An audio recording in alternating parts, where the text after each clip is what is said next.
Yo, what is going on, guys? J.Yumeko here, and today we're back with some more Katawa Shoujo. We saw a lot of different things in Emmy that we'd never seen before up to this point. We saw her, without the legs on, the prosthetic limbs. We saw her, all tired and ruffled up in the bed, crying, all this sorts of stuff. And, we've admitted and said out loud even that we love her. So, things are starting to get a little bit interesting, and let's not delay this any further. Let me not hold this back. The first morning afterwards. A night of restlessness has left me fairly groggy this morning. The events of the previous day keep intruding upon my mind. The memory of how Emmy felt against me. The memory of our wrestling match. And most bothersome, the memory of her nightmare. She was in so much pain. I can't stop wondering what it must be like for her to wake up with nobody there. The shower shocks me awake with hot water. Awake, but still worried. What will happen today? Will things just go back to normal? End of the episode, back to status quo? There was a connection yesterday. Something that nearly pushed us past the boundaries of normal friendship. Would that have been so bad? My mind goes back to the look in Emmy's eyes after our pillow fight. It almost seemed like she was daring me to go on. Almost. But I can't know for sure. Anyway, the track captain's probably first in her affections. But even as I say that, my mind is already snorting derisively. I'm just looking for an excuse. A reason for everything to go wrong. A reason to not try. It's not as if I've even seen the two of them together outside of track practice, and clearly he's never visited. Emmy said as much herself. If they were close, surely he'd visit. I'm such a wuss. I ought to just go for it anyway. Damn the consequences. That's what Emmy would do, I think. Hell, I know that's what she would do. Which is partially why I'm convinced there's no interest on her end. She hasn't acted either. Maybe because of this track captain. It's possible she's got a bit of an unrequited crush thing going on. But who would be able to clarify the relationship? It sure as hell can't be Emmy. She'd probably just laugh and ask why I wanted to know. I'm not ready to answer that yet. Rin would probably just give me some cryptic answer or something, and then with my luck, she'd just ask Emmy, who would ask me why I wanted to know, and I've already covered that problem. I wonder. Can I get away with asking the nurse? He seems pretty protective of Emmy. I'm sure he'd know if something was up. And he owes me for not letting Emmy know that he forgot to tell me about her being ill, so I'll keep quiet. What if he asks me why I want to know, though? I can shake him off, just say I'm curious as a friend, but he'll buy that, won't he? Of course. That's settled then. After the run, I'll talk to him while Emmy's waiting outside the office. There's no sign of Emmy when I arrive at the track. Is she still too ill? I decided to give her 10 minutes. I'm a little early, and she was ill yesterday, so if she takes a while to show up, it shouldn't be surprising. Still, I'd hate to just waste my time, so I occupy myself by stretching and pacing back and forth anxiously. What if I went too far yesterday? What if she doesn't come because she's embarrassed? What if... You're early again, Isao. I'm impressed. Just like that, I feel some of the tension leaving my body. Emmy seems to be bright and cheerful as usual, with no sign that she was even ill the other day, much less had a less than restful sleep. Still, I have to ask. Sleep well last night? It's just a throwaway question. Small talk. The sort of thing people ask someone when they bump into each other in the cafeteria while getting their morning coffee. But not for us. At least, not for me. I don't know if Emmy realizes that I'm actually concerned about how well she slept last night, but the question does give her pause. After a short moment of what seems like her genuinely pondering this, she nods. Yup, sure did. Was it because of me? Did I actually help? Or are you just saying that to get me to stop asking questions? Good to hear. Emmy grins and begins warming up. So, ready to begin? Pfft, am I ready? Of course I'm ready. I was born ready. Emmy laughs at my bravado, and we take off running. I keep a steady pace the whole time, breathing steadily. I still feel dead at the end, but at least I don't gasp like a fish out of water now. Emmy's positively beaming after the run today. Nice job, Hisao. You're improving. You'll be half as fast as me in no time. This last line is delivered with a teasing grin that I've grown all too used to. Oh, how exciting. Emmy begins to run her sprints while I take a cooldown lap. She's really pushing herself today. By the time I'm done with my lap, she's laying across one of the bleachers looking exhausted. Goodness, not pushing it a little too much today, are you? You did just have a cold, you'll recall. Emmy gives an annoyed snort and sits up. Bah, I'm trying to make up for lost time, that's all. I went twice as hard today, you know? A good run always gets the kinks out, you know? Clears out the mind, too. Oh? Emmy nods vigorously. Yup, it's a great outlet for that sort of thing. She does not explain further, and I don't ask. I suspect I know the real reason she went so hard today. Being sick had nothing to do with it. Something's bothering her. Maybe the nightmare, or maybe something else. But it's not my place to pry. She'd tell me if she wanted me to know. I'm sure that comes in handy. You have no idea. The sincerity in her voice confirms my suspicion. The only problem is, even though I know she'd tell me if she wanted me to know, I still want to know. Is something on your mind then? Emmy doesn't seem surprised by my question. Instead, she shrugs. Nah, it's nothing worth getting worried about. She seems as if she's trying to convince herself as much as she's trying to convince me. I open my mouth to ask if yesterday is responsible for her current state of mind, but think better of it. Too much risk of her taking the question the wrong way. Besides, I'm not even sure myself what to think about yesterday. Really, I can only go about as far as how it felt to have Emmy sleeping next to me before my brain shuts down. Having her before me now, covered in sweat and looking wryly at me, she's making it difficult to think. Yeah, I hear ya. We'd better hurry to see the nurse. We're running short on time. Aren't we always? Emmy laughs at this, a dry chuckle that seems most un-Emmy-like. Too true. For a brief moment, she looks old, worn down by some old hurt. But just yesterday, I can almost see her shouldering the burden and straightening up slightly. And then she's back to being Emmy again. Come on, Hisao. Race ya. With a sudden smile, she darts off. Hey, no fair! I take after her, knowing I won't catch her, but not caring. Even if there's no chance of catching her, I'll still run after her. Emmy's waiting for me at the door as I arrive. Well, look who's finally shown up. Yeah. Enjoy your victory while you can. Emmy grins as the nurse pokes his head out of the door. Well, there you are. Come on in, Hisao. And what has become a familiar routine by now, he checks my blood pressure and my heart rate. A bit fast today, isn't it? Yeah, I kind of raced Emmy here. The nurse laughs. That's never a good idea. He leans in to whisper to me in a conspiratory manner. I don't know if you've heard, but Emmy's a bit of a track star. I reel back in mock surprise. Really? She never mentioned it before. The two of us share a laugh. Did she do okay today? Cold seemed to bother her?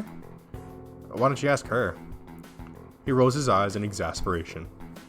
Of course I'm going to ask her too, but she'll tell me that she didn't have any problems regardless of whether or not she did. So I'm asking you, because you're her friend, and would probably tell me if she had trouble today.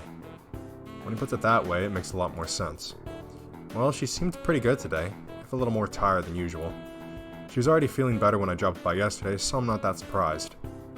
The nurse nods, though I notice he tenses slightly when I mention yesterday's visit. Well, that's good to hear. I figured it was just a 24-hour thing. Emmy tends to recover quickly from colds and the like.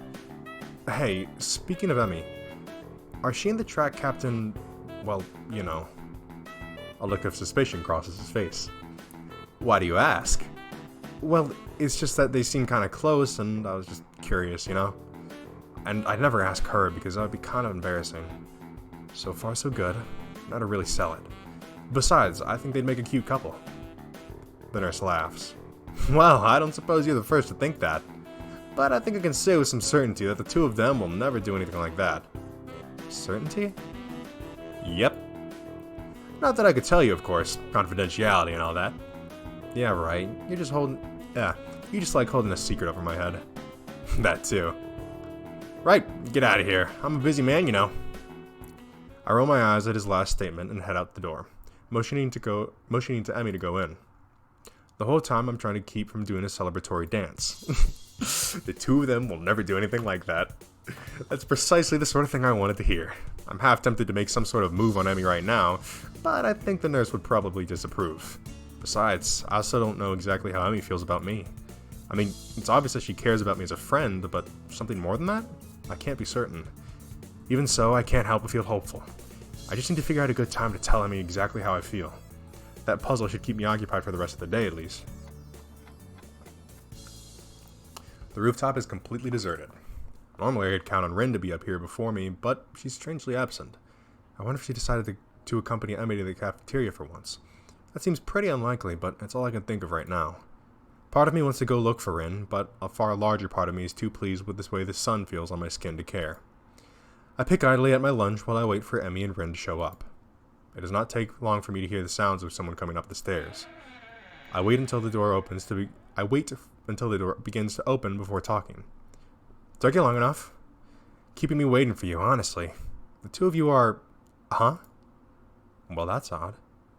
The only person standing in the doorway is Emmy, who looks mildly confused. What do you mean, huh? It's me, Emmy. We run in the mornings. She grins and I feel my heart jump slightly in my chest at the sight. Yeah, I know that. I'm just confused. Where's Ren? Emmy's grin is replaced by a rather guilty-looking expression. Yeah, about that. I sort of, gave her my cold. Oh dear. Am I at risk too? It would make sense, after all. Emmy and I were in close contact the other day. So what did she and Rin do that got her ill?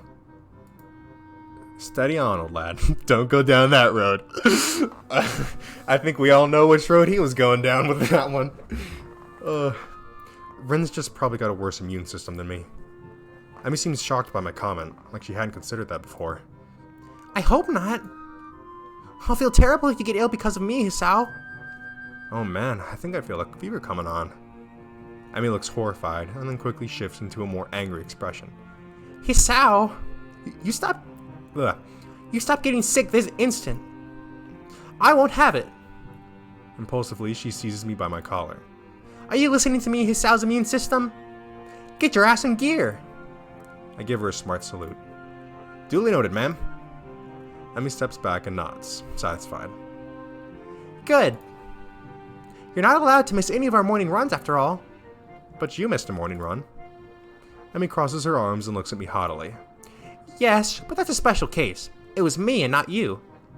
That's not an explanation at all. Emmy looks flabbergasted. You're kidding, right? That explanation makes perfect sense. No, it doesn't. It's a blatant double standard. I don't see what that has to do with anything. Oh, fine. Emmy seems pleased by her victory. Anyway, is Ren gonna be okay? She's not terribly ill, right? Emmy shakes her head. Nope, she'll be fine. I got her some cold medicine that should help her. Although I probably should have made sure she didn't try to take them all at once. She's done it before, Somehow I don't find this at all surprising. I doubt Rin is one to pay attention to maximum dosages and such. You should probably check on her later then, just to make sure.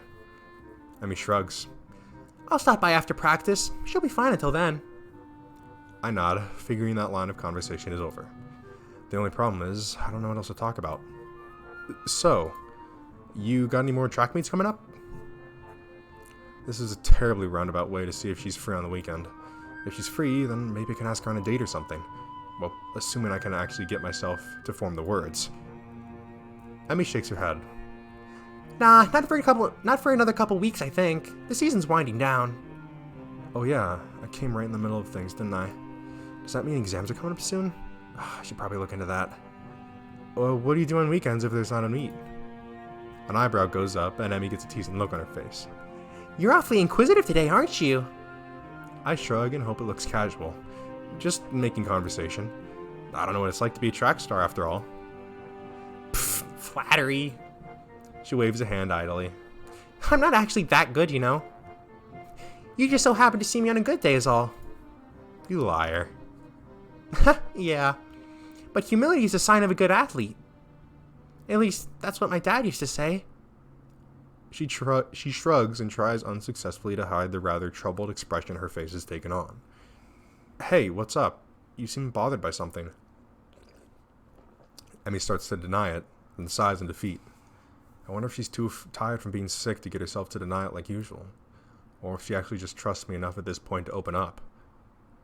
Well, you remember last night? Do I ever? I settle for nodding, however. That's not the first time that's happened to me. Actually, I get them kind of... She pauses as if it suddenly occurred to her what she's doing. It's almost like she's breaking some sort of personal rule here. But she starts up again, choosing her words carefully. Well, not often, but on occasion. It's just been one of those weeks where that's what happens. A sigh escapes her, and she looks terribly frustrated. I reach over and give her a hug, which unlike last time doesn't seem to shock her. Instead, she seems to relax as my arms wrap around her. We stay that way for a while. Hey, you know I was serious last night. You really can talk to me if stuff like this is bothering you. It's always difficult to do this sort of thing solo, you know? Emmy smiles and breaks the embrace, but stays leaning on my shoulder. Thanks, Isao. I'll be fine, I think. I can already see her reassembling herself, getting ready to bottle it all up again. Guess that topic's closed now. So, hey, give it any more thought to that career survey? Can't say I have. I don't tend to plan very far ahead, you know. Although I suppose I could at least start looking into college, huh? I shrug. I suppose, unless you were serious about that pirate thing. Last I checked, pirates didn't have much need for universities. Unless there's like a pirate university out there somewhere. Emmy giggles and starts to look a little like her old self, but there's a new element to her expression. Impish. That's how I describe it. Emmy looks impish, looking up at me with her head nestled into my shoulder. Would you come with me if I ran off to be a pirate? Of course I would. Who in their right mind would pass up the opportunity to be pirates with you? Well, when you put it that way, I'm not sure. She giggles again. I notice that my heart seems to have sped up. It's probably due to Emmy's proximity to me. That hint of strawberries again. I can't help but grin as I gaze down at her. She's happy again. Hey, Hisao. Sorry. Hey, Hisao. If you're gonna kiss me, you should probably do it soon. I think the lunch bell's about to ring. My thoughts grind to a sudden halt. I'm pretty sure my mouth is hanging open in shock. All I can manage is a strangled huh. This amuses Emmy even more. You were thinking about it, weren't you? She sits up, bringing her face level with mine. I'd probably enjoy it, you know? You're really... well... She briefly composes herself, looking like she's about to say something important. Ah, my brother! If you haven't figured it out by now, I think I develop a bit of a crush on you. You're gonna have to do something about that. This time her grin short-circuits several important thought processes. At some point I turn towards her, and at another point her arms move to around my neck, and yet another, my arms wrapped around her waist. I'll be damned if I could tell precisely when that happened, because at the moment, there's only a voice in the back of my head yelling at me to kiss her. I look into Emmy's eyes. There it is. The thing I saw yesterday on the bed. It's there again. It suddenly strikes me that she's worried that I'll reject her. What a silly worry for her to have. Let's go, my brother! Oh my god! Her lips taste faintly of strawberries. She leans into the kiss and her arms tighten around the back of my head, making sure that I don't pull away. Not that there was any danger with that. There's a churning feeling in my gut. The world falls away. There's just me and her and this bench. My arms tighten, drawing her waist closer, entranced by the feel of her. I inhale her scent, my mind trying desperately to memorize everything about how she tastes, how she smells, how she feels. Let's go, my brother, yes! Yes! Fucking dubs, baby! Dubs, baby! Oh my god. Hell yes! Ah! I'm so fucking excited. The ringing of the bell snaps us both back to reality, and we break the kiss. Emmy's cheeks are slightly flushed, and she seems to be catching her breath. In her defense, so am I. We stand there for a few moments, trying to wrap our heads around what we've just done. Emmy's the first to break the silence. So, wanna grab dinner after I'm done with practice? What a coincidence. I was about to ask you the same thing. Well, actually, I suppose it was going to be some kind of proper date on the weekend or something, but the thought was there, I think. Emmy gives me a playful shove. Yeah, right. You were still in shock from how incredibly awesome I am at kissing. We begin to head down the stairs back to our respective classrooms. Hey, I didn't see you talking immediately afterwards either. That I didn't. See you after practice, Hisao. She leans in quickly and gives me a quick kiss in the middle of the hallway, sending me into another brief state of mental freefall. As I head into my classroom, a giggling Misha greets me. Why, Hee-chan, you're romantic, you! Did you confess on the rooftop, did you? Actually, I think it was the other way around. This sends Misha into a fit of fresh laughter. Into a fresh fit of laughter. Young love is unpredictable, isn't it? This being Misha, I suppose I should have expected her to tease me over this. I guess. Before I can really respond, Motel's entered the room and Misha skips off to her seat, giggling all the while. I suspect that I'll get a lot of that sort of conversation now, especially seeing as how Emmy kissed me right in the middle of the hall. But somehow, I don't care about that. For the first time since arriving here, my heart feels light.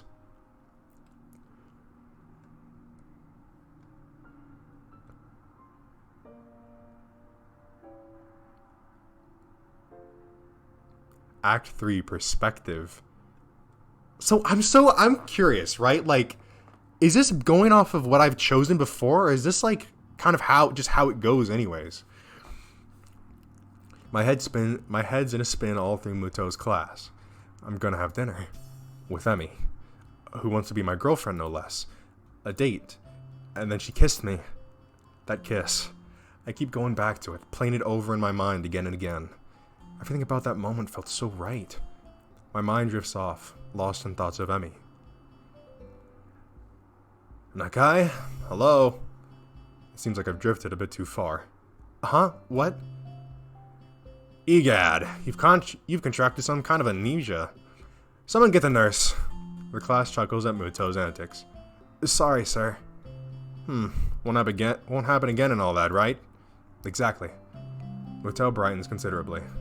Well, lovely to hear. I'd hate to have my star pupil slacking off after all. I've been doing well, but I hardly qualify as a star pupil, I think. I'm fairly certain that this class is the sort that everyone does well in. It's just memorizing formulas. True to my word, I managed to pay attention for the rest of the class. Nakai, may I have a word with you? I wonder if I'm in trouble for earlier. Sure. Am I in trouble? Motel looks genuinely confused for a moment. Beg your pardon? He tilts his head to one side and thinks for a moment. Oh, that! No. You're not in any sort of trouble. There's just a question I want to ask you. What's that? Nothing terrible. I was just wondering what your plans for after graduation are. Are you going to go to university? Yeah, I guess. I can't really see a reason not to go. Given any thoughts to what you'll study? Not really, no. I figure I'll come up with something when I get there. Muto laughs. Taking things as they come, eh?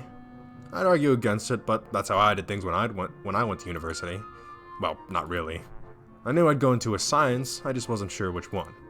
I ended up with physics, but could just as well have gone for astronomy or what have you. Actually, I did go for chemistry first, but there are all sorts of things. Muto trails off and frowns slightly. It takes a minute for him to recover his train of thought, and I wait patiently for him to continue. So anyway, I did a lot of physics as well, because I had an interest in that, but I wasn't sure if it was for me. So I went back to chemistry, and here we are. Yes? He smiles at me enthusiastically, as if waiting for me to confirm that yes. Here is where we are. Somehow I get the feeling that Muto had a plan for this conversation, but I'll be damned if I can figure it out. I'm sorry, I'm not following you. Muto frowns and rubs his chin a bit, looking perplexed. He then snaps his fingers as if he's remembered what the point of all this was. Right, yes, you. Me? Yes, you should look into studying one of the sciences. You're fantastic at it, unless you'd rather just go into math.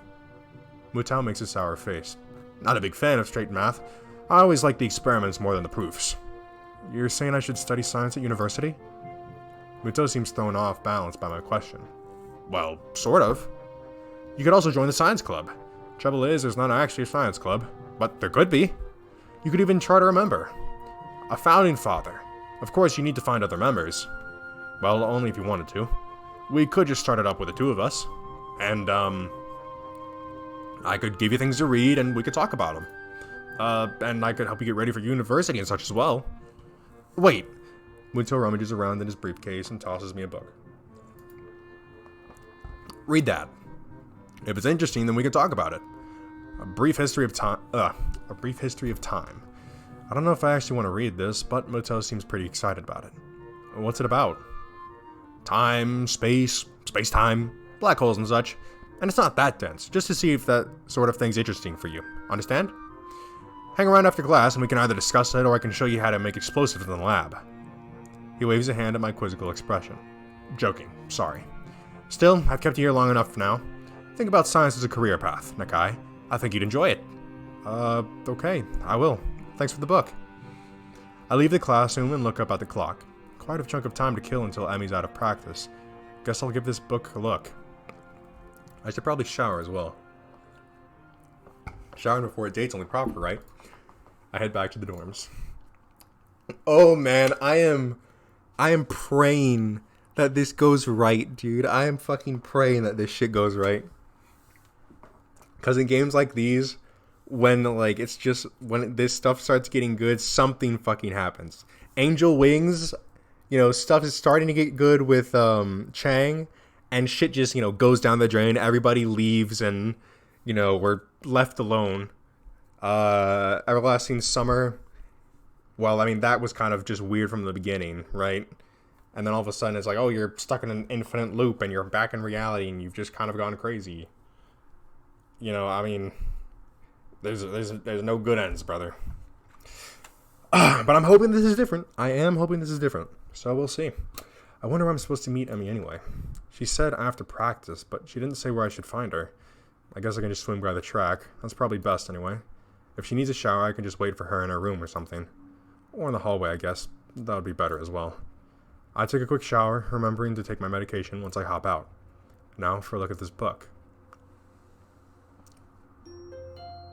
Alrighty, well, should we go more?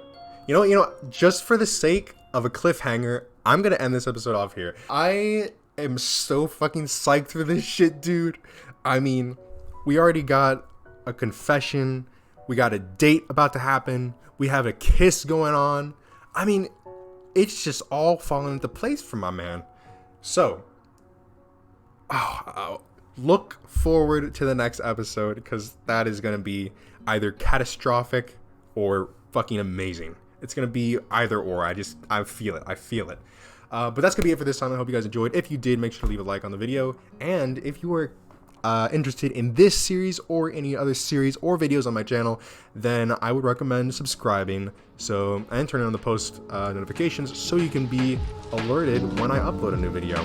But anyways, that's gonna be it for this time, and I'll see you in the next one. Don't rain on me.